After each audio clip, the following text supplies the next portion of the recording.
بسم اللہ الرحمن الرحیم۔ ابھی آپ نے ایک عجیب و غریب منظر دیکھا ٹی وی کے اوپر کہ پہلے پریس کانفرنسز ہوتی تھیں اور لوگ جو گمشدہ ہوتے تھے یا حراست میں ہوتے تھے وہ یکدم سامنے آتے تھے اور آ کے اپنا بیان ریکارڈ کراتے تھے، اور ایک وہ اسکرپٹ ہوتی تھی وہ پڑھتے تھے اور اس کے بعد وہ چلے جاتے تھے۔ آج اس کا ذرا فارمیٹ تھوڑا سا بدل دیا گیا، کیونکہ میرا خیال ہے کہ اس پچھلے والا جو فارمیٹ تھا اس پہ بڑا لوگوں کا رد عمل آ رہا تھا کہ یہ تو سارا کچھ ایک جبری ہے اور سارا کچھ، تو آج اس کو دکھانے کی کوشش کی گئی کہ شاید یہ بڑے اچھے ماحول میں اور والنٹیرلی ہو رہا ہے۔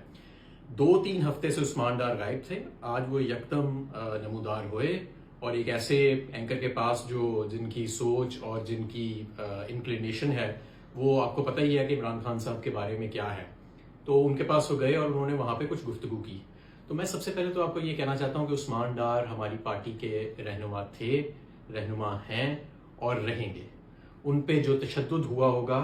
وہ کوئی بھی برداشت نہیں کر سکتا۔ کچھ ایسے تشدد کی قسمیں ہیں کہ وہ تو کوئی نہیں برداشت کر سکتا۔ ہمارے ہی پارٹی میں ایک رہنما ہے، ان کے بیٹے کو کرسی سے باندھ کے ان کے بیٹے کی بات کرائی گئی اپنے والد سے کہ انہیں کہو کہ پریس کانفرنس کرے، اور اس وقت اس بیچارے پہ تشدد ہو رہا تھا۔ تو اس طرح کے بھی واقعات ہیں۔ آپ نے عمران ریاض خان کی حالت دیکھی کہ کس حالت میں ان کو لٹایا گیا۔ تو آپ اس لیے یہ بالکل عثمان ڈار جو ہے اس کو جج کرنے کی ضرورت نہیں ہے۔ عثمان ڈار جو ہیں وہ ہماری پارٹی کے لیڈر ہیں اور ان کی بڑی قربانیاں ہیں اور انشاءاللہ تعالیٰ رہیں گی۔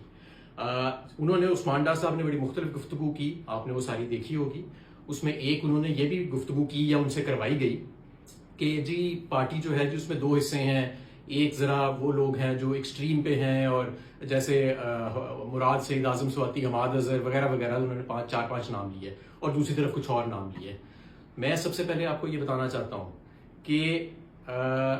اگر کیونکہ مجھے تو انہوں نے شامل کیا نا کہ ان میں کہ جو ذرا ایکسٹریم ویو رکھتے ہیں، تو پھر مجھے تو پھر توقع کی جانی چاہیے کہ مجھے تو سب چیزیں معلوم ہوں گی۔ میں آپ کو حلفاً کہتا ہوں کہ عمران خان نے کبھی میرے سامنے کسی فوجی تنصیبات یا پرائیویٹ پراپرٹی یا پبلک پراپرٹی حملے کرنے کی نہ کبھی گفتگو کی، نہ کبھی کوئی مائنڈ سیٹ ایسا اپنا دکھایا، نہ کبھی انہوں نے ہمیں یہ بات کی، نہ ہی کبھی میں نے اس کی کسی قسم کی پلاننگ دیکھی۔ یہ بالکل ایک بہت ہی غیر ذمہ دارانہ بیانیہ ہے جس کو انہوں نے بنانے کی کوشش کی ہے، جس نے بھی یہ کہلوایا ہے عثمان ڈار صاحب سے، اور ظاہر ہے کہ یہ سارا کچھ انہوں نے جبری طور پہ ان سے کہلوایا ہے۔ تو سب سے پہلے تو یہ بات بڑی واضح ہونی چاہیے، اور یہ میں اللہ کو حاضر ناظر جان کے حلفاً کہہ رہا ہوں کہ ایسی کبھی گفتگو میرے سامنے نہیں ہوئی، نہ عمران خان صاحب کی، نہ ہی کسی پارٹی کے اور کسی فرد کی، کہ کبھی یہ ایسی چیز جو ہے وہ سامنے آئی ہو۔ تو ایک چیز تو یہ واضح ہو جانی چاہیے۔ دوسری چیز میں آپ کو یہ واضح کرنا چاہتا ہوں کہ ہماری پارٹی کو بھی تقسیم کرنے کے لیے یہ ایک شوشہ جو ہے اس کو سمجھا جانا چاہیے۔ پوری پارٹی یکجا ہے، پوری پارٹی جو ہے وہ ایک نئے پاکستان کے لیے، اور ایک ایسے پاکستان جہاں پہ آئین کی اور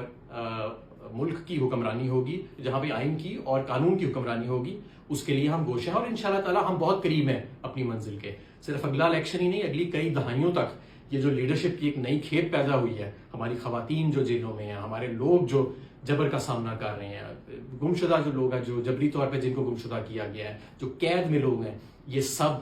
آپ کے مستقبل کی جو ہے وہ انشاءاللہ تعالی لیڈرشپ جو ہے وہ بنے گی۔ اور میں تیسری چیز یہ بھی بتانا چاہتا ہوں کہ یہ جو کہا گیا نا، یہ بھی ایک بڑا غیر ذمہ دارانہ اور عجیب و غریب سا بیانیہ کہ جی ریاست بیانیہ مخالف عمران خان مائنڈ سیٹ بنا رہا تھا یا ان کے کوئی ساتھی بنا رہے تھے۔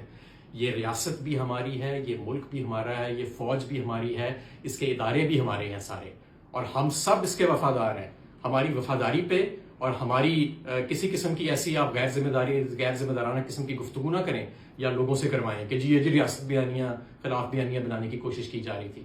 انشاءاللہ تعالیٰ پاکستان تحریک انصاف بھی سرخرو ہوئے گی، عمران خان بھی سرخرو ہوئیں گے۔ اور میں آخر میں دوبارہ آپ کو بتانا چاہتا ہوں، عثمان ڈار کے ساتھ ظلم ہوا ہے، عثمان ڈار کے ساتھ جبری تشدد ہوا ہے جو کوئی بھی برداشت نہیں کر سکتا۔ ہو سکتا ہے میں بھی نہ برداشت کر سکوں جس کرب سے وہ گزرا ہوگا، کیا کیا اللہ بہتر جانتا ہے کہ اس بیچارے کے اوپر پچھلے 2-3 ہفتے میں قیامت گزری ہوگی، اور کیا کیا قیامت ان کے گھر والوں پہ گزری ہوگی۔ آپ نے ان کی والدہ کا بھی بیان دیکھ لیا، انہوں نے بھی واضح طور پہ کہا کہ یہ گن پوائنٹ کے اوپر جو سارا کچھ کرایا جا رہا ہے، اور وہ خود الیکشن لڑیں گی، انشاءاللہ تعالیٰ وہ بھی الیکشن لڑیں گی، عثمان ڈار بھی الیکشن لڑے گا۔ پاکستان زندہ باد۔